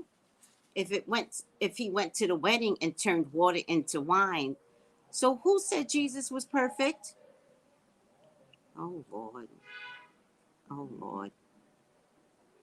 Oh Lord. Are you kidding me, God? Oh Lord. Let me tell you something. I used to work at a hotel, and the one thing I told my boss was, do not put me at the bar. And of course, one day she was short, she puts me at the bar. And I stayed at the bar and I thought, I'm never coming back to the bar ever again. Let me tell you who hangs out at the bar. The worst kind of drunks. They're excitingly happy, but it's not them. They're angry and you could hear it in their voices. They argue with each other. They insult each other. Two couples will be together just constantly insulting each other. And I'm sober because there's no way I'm drinking. Because there is a way that you could be a bartender and be drunk with the others, right? I don't taste the drinks. I don't care how they came out that particular day. If they wanted something more, they'd have to tell me, oh, you need a little more grenadine. And I was like, here you go. Don't give a shit. But when you listen to people at the bar and their fucking miserable lives, it's mortifying. It's mortifying. And they talk loud and angry and excited. And all these emotions come out when you work at the bar. So I went back to my boss and I explained to her what I saw at the bar. And I said, never put me at the bar again. And of course she did. And so I listened a second time and I wanted to know if I was being judgmental. So I listened a second time and I go, no. Different people, same experience I'm having with different people. My favorite is the drunk know-it-all, the cool guy that sits at the bar, but he's a drunk know-it-all. It's like, get the fuck out of here. Don't have conversations with me and you don't know what the fuck you're talking about. But I don't say that. I just look at them and go, well, that's an interesting point of view. I don't think I agree with your point of view. Oh, what don't you agree about? Well, I mean, I don't want to argue with you. I don't argue. Get the fuck out of here. I already know this is going to turn into an argument, you drunk dickhead. So I can see what God says when it says it alters your mind. But I don't understand what God says. So who said Jesus was perfect? Jesus was human. Jesus had sex, in case some of you all didn't know that. Mary Magdalene was his wife. Jesus had children. You know that holy grail y'all keep looking for? It's the seed of Christ. It's a human being being born, much the way Jesus was born. All right. Who said Jesus was perfect? Oh, for God's sake. Say, are you becoming annoyed with me, says God? Yeah, me too, Lord. I'm kind of annoyed. Well, far be it from me to become annoyed with God. I mean, that would be a bit presumptuous, wouldn't it? But I do think we can carry all this a bit too far. My father taught me all things in moderation. I think I've stuck to that where alcohol is concerned. And God says the body can more easily recover from only moderate abuse. The saying is therefore useful. Nonetheless, I'll stick to my original statement. The body was not meant to intake alcohol. And then Neil goes, oh yeah, with some medicines contain alcohol. And God goes, I have no control over what you call medicine. I stay with my statement. Oh God, okay, I get it now. When God starts to get angry, you have to be like, oh, I'm trying to understand. I got you. And then God finally says to Neil, you really are rigid, aren't you? No, he says to God, I don't know who says this. You really are rigid, aren't you? And God goes, look, truth is truth. Now, if someone said a little alcohol won't hurt you and placed that statement in the contents of your life as you now live it, I would have to say, I agree with them. That does not change the truth of what I said. It simply allows you to ignore it. Yet consider this. Currently, you humans wear your bodies out, typically. Within 50 to 80 years, some less longer, but not many. Some stop functioning sooner, but not the majority. Can we agree to that? And Neil goes, yes. All right. So if we have a good starting point for discussion. Now, when I said I could agree with the statement, a little alcohol won't hurt you, I qualify that by adding in the contents of the life as you live it. You see, you people seem satisfied with life as you know it. But life, it may surprise you to learn, was meant to be lived as a whole different way. And your body was designed to last a great deal longer. It was? Yes. How much longer? Infinitively longer. What does that mean? It means, my son, your body was designed to last forever. Forever. Yes. Read that. Forever. More. Neil goes, you mean we are never supposed to die? You never do die. Life is eternal. You are immortal. You never do die. You simply change form. You didn't have to do that. You decided to do that. I didn't. I made your bodies that would last forever. Do you really think that the best God could do, the best I could come up with, was a body that could make it to 60 or 70 or 80 years before falling apart? Do you imagine the limit of my ability? I never thought of putting it that way. I designed your magnificent body to last forever. And the earliest of you did live in the body virtually pain-free, without fear of what you now call death. In your religious mythology, you symbolize your cellular memory of these first virgin humans by calling them Adam and Eve. Actually, of course, there were more than two. Oh, shit. Oh, my God. Oh, my God.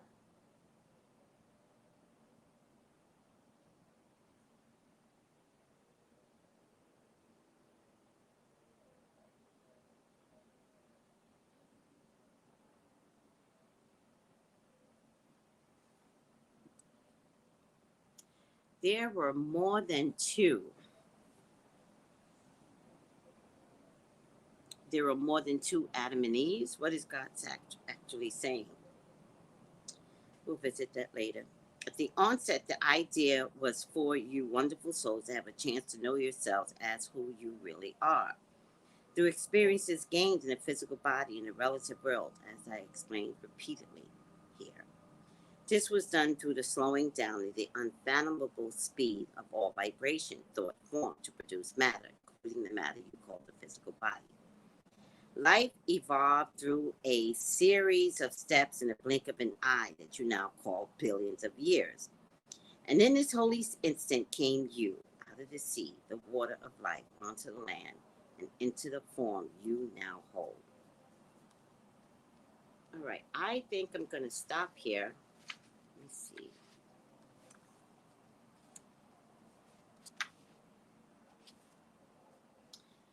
All right.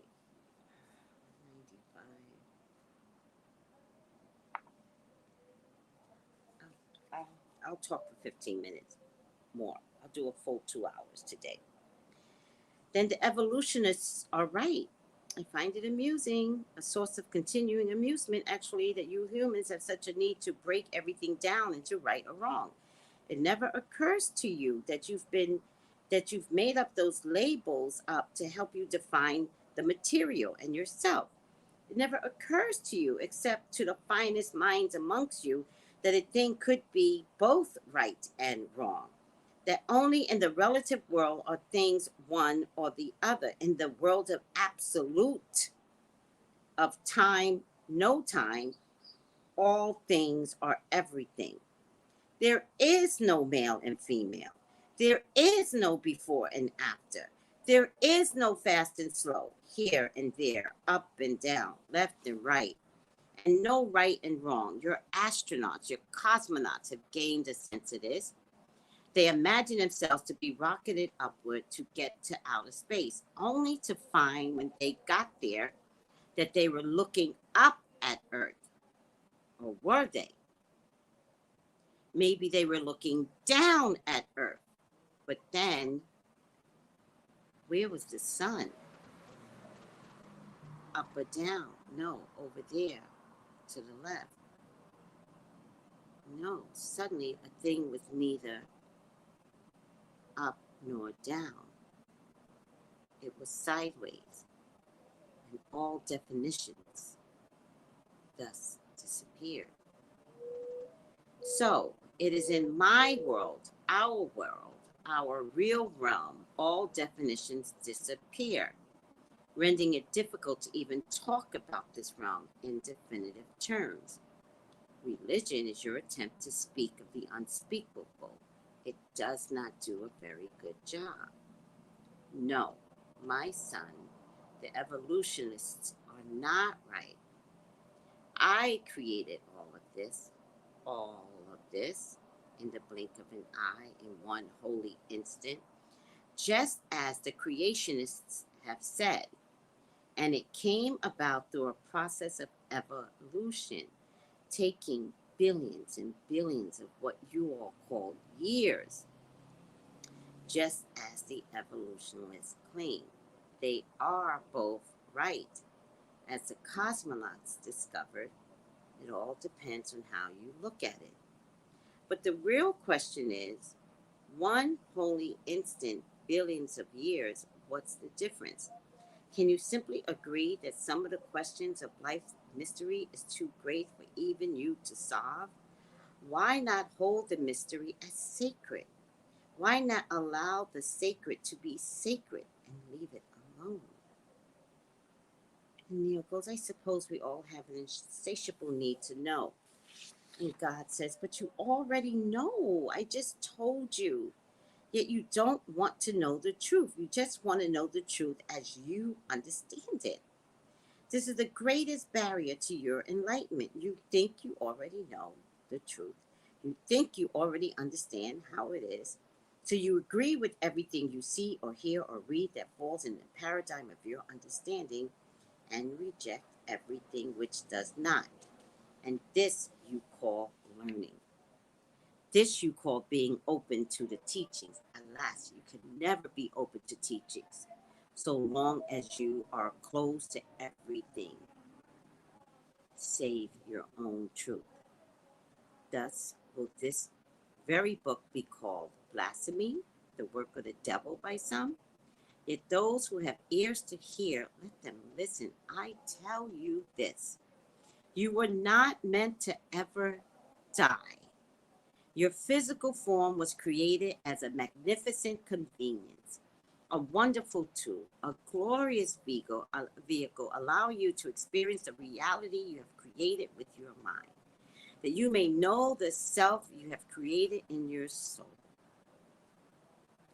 The soul conceives, the mind experiences, the mind creates, the body experiences.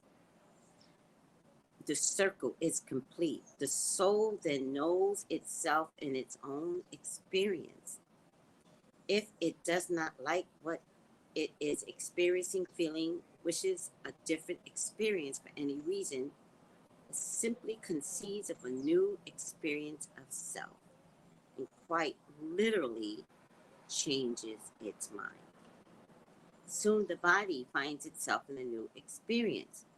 I am the resurrection and the life is a magnificent example of this. How do you think Jesus did it? Did it anyway? Or do you not believe it ever happened? Believe it. It happened. Yet this is but yet this much is so. The soul will never override the body or the mind. I made you as three in one being. You are three beings in one, made in the image and likeness of me. The three aspects of self are in no wise unequal to each other. Each has a function, but no function is greater than the other, nor does any function actually precede another. All are interrelated in an exactly equal way. Conceive, create, experience. What you conceive, you create. What you create, you experience. What you experience, you conceive. That is why it is said, if you can cause your body to experience something, let's take abundance, for example, you will soon have the feeling of it in your soul, which will conceive of itself in a new way, namely abundance, thus presenting your mind with a new thought about that. From the new thought springs more experience, and the body begins living a new reality as a permanent state of being. Your body, your mind, and your soul or spirit are one. In this, you are a microcosm of me, the divine all, the holy everything, the sun and the substance. You see how now I am beginning and the end of everything, the Alpha and the Omega. Now I will explain to you the ultimate mystery, your exact and true relationship to me. You are my body. As your body is to your mind, your soul, so too are you to my mind and soul. Therefore, everything I experience through you. Just as your body, mind, and spirit are one, so too are mine. So it is that Jesus of Nazareth, among the many who understood this mystery, spoke immutable truth when he said, I and the Father are one. Wow. Now I will tell you, there are even larger truths than this, to which you will one day become privy. For even as you are the body of me, damn.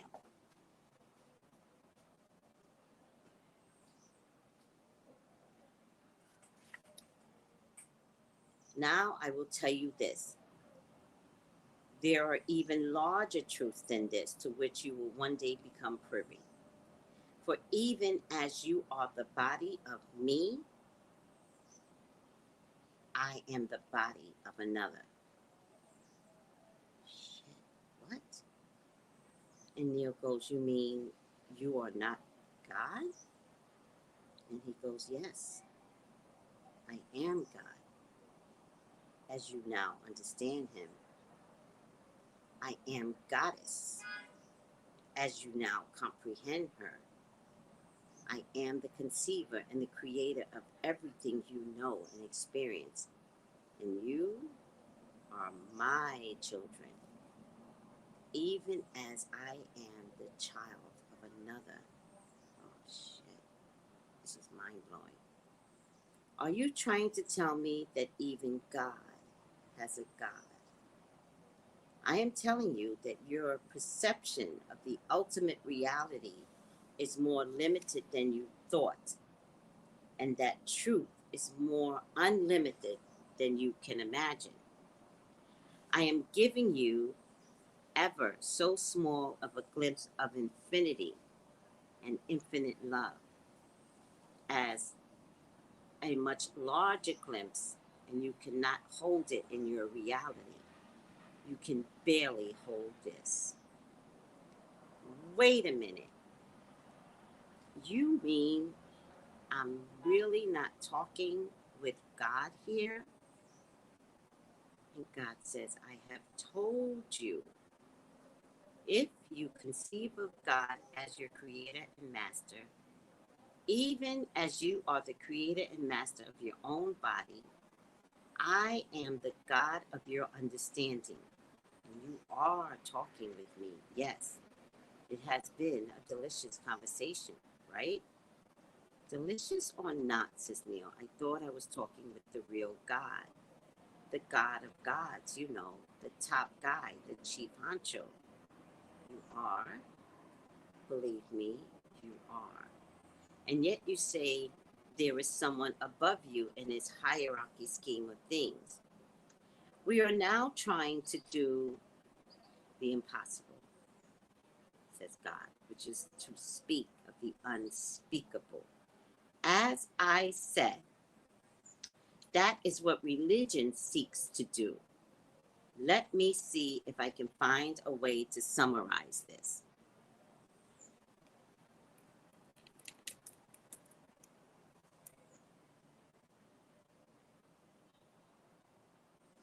Forever is longer than you know. Eternal is longer than forever. God is more than you imagine. God is the energy you call imagination. God is creation. God is first thought. God is last experience. And God is everything in between. Have you ever looked down a high-powered microscope or seen pictures of movies of molecular action and said, good heavens, there's a whole universe down there? And to that universe, the now present observer must feel like God. Have you ever said that or had that kind of experience? Neil goes, yes. I should imagine every thinking person has, indeed. You have given yourself your own glimpse of what I am showing you. And what would you do if I told you that this reality of which you have given yourself a glimpse never ends? Neil goes, explain that. I asked you to explain that. Take the smallest part of the universe you can imagine. Imagine this tiny, tiny particle of matter. Okay, cut it in half. Okay, what have you got? Two smaller halves, precisely. Now cut those in half. What do you have? Two smaller halves. Right, now again and again. What's left? Smaller and smaller particles. Yes. But when does it stop? How many times can you divide matter until it ceases to exist? I don't know. I guess it never ceased to exist. You mean you can never completely destroy it? All you can do is change its form. It would seem so, says Neil. I tell you this, says God. You have just learned the secret of all life and seen into infinity. Now I have a question for you, says God. Okay, says Neil. What makes you think infinity goes only one way? So there's no end going up any more than there is going down. There's no up or down, but I understand your meaning. But if there's no end to smallness, that means there's no end to bigness. Correct, says Neil. But if there is no end to bigness, then there is no bigness. That means, in the largest sense, there is no God. Or perhaps all of it is God, and there is nothing else.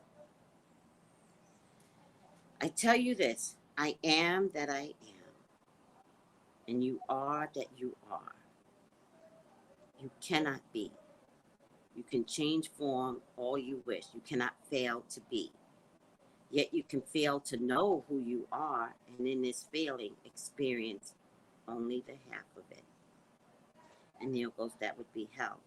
And God goes, exactly. You are not condemned to it. You're not relegated to it forevermore. All that it takes to get out of hell is to get out of not knowing, is to know again.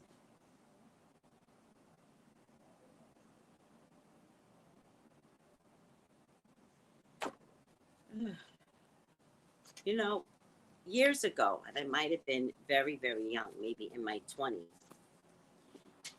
I had an experience where I understood that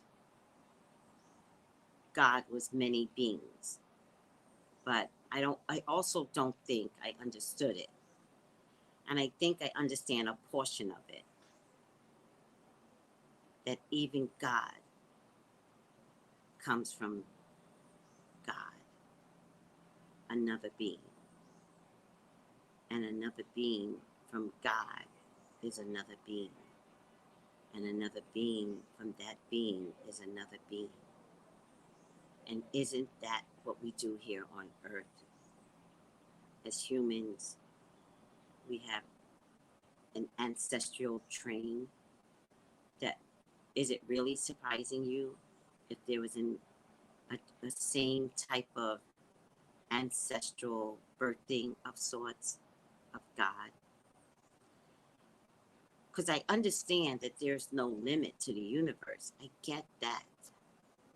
But I just realized that when the astronauts in the sky, they don't see the sun at all, the way the sun beams down on Earth. So the sun absolutely can disappear. I just realized that. And moving forward, it's interesting. And the reasons why, when Moses said, "Who do I say is your name?" He says, "I am." Because he was no different than the God that he came from, because they are in full agreement. And I also got out of this passage that I read today is that there was more than one so-called Adam and Eve.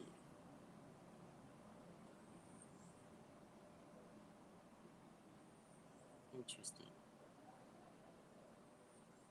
So when we have one sector of the world that claims that they are the originals because they wrote the book first,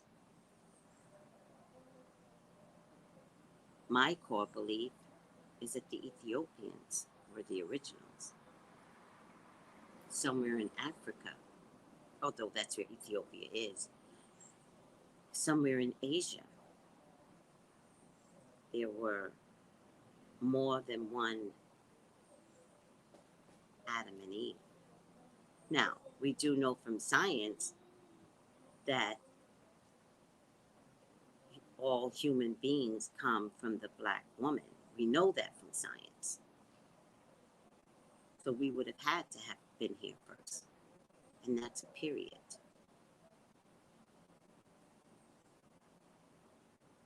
But from the one, did God then plant an Adam and Eve version in Asia, an Adam and Eve version in Native Americans, an Adam and Eve version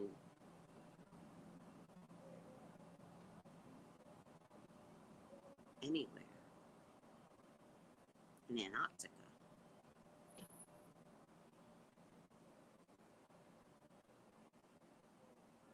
All right, it was pretty deep, kind of like a mind-boggling, mind-blown, and all that good stuff.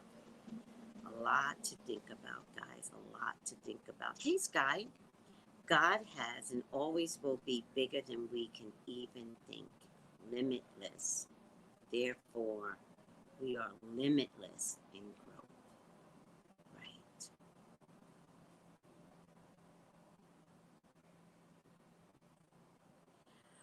Well, I think Bree says, does that mean that Adam equals Adam. If we have to label it, then we might be missing it, right? Because what God said, from what I'm getting in his book, is that who we call Adam and Eve, there was more than just that set. So, Adam could equal.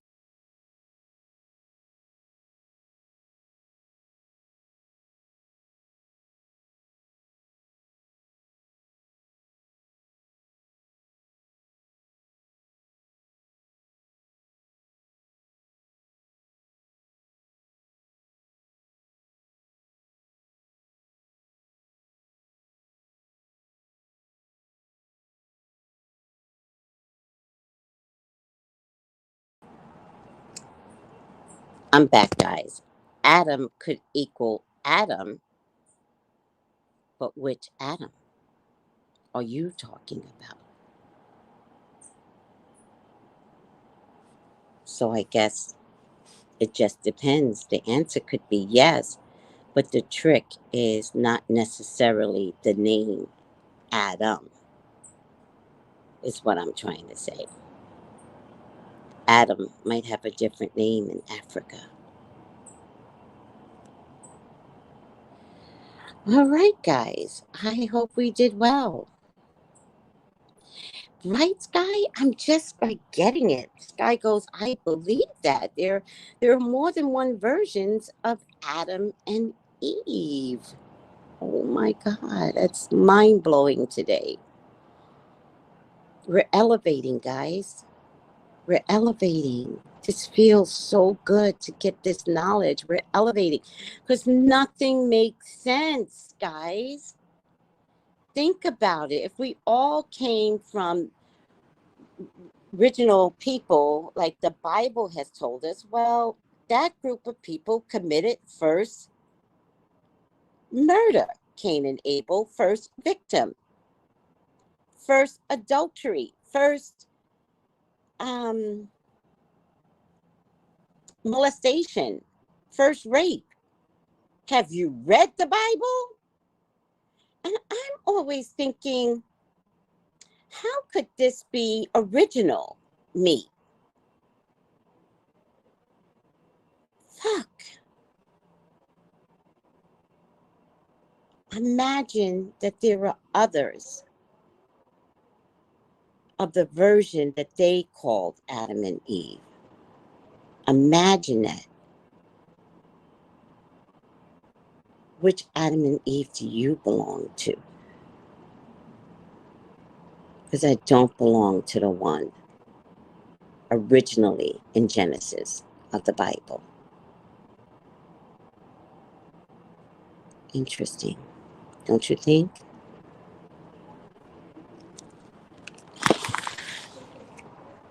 Just breathe, guys. Just breathe. We're getting there. We're getting there. Like they have many religions for all the different needs, says Guy. Yes. We're getting there. We're trying, guys. We're trying. God, elevate us. Get us better.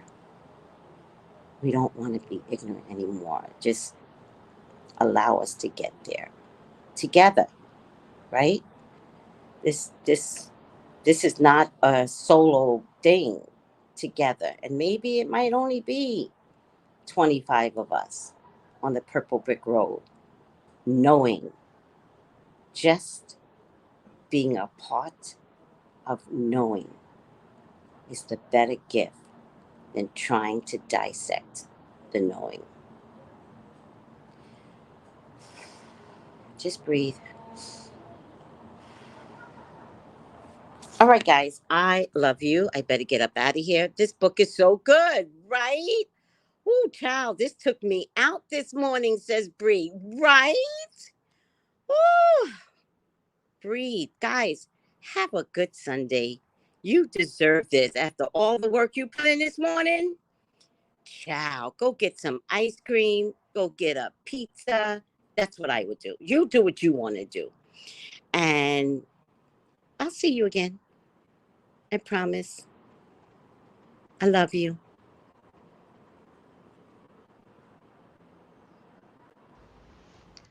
Gals and guys, go to Tracy Brown Live. Go to Tracy Brown Live. Go to Tracy Brown Live. Gals and guys, go to Tracy Brown Live. Go to Tracy Brown Live. Go to Tracy Brown Live.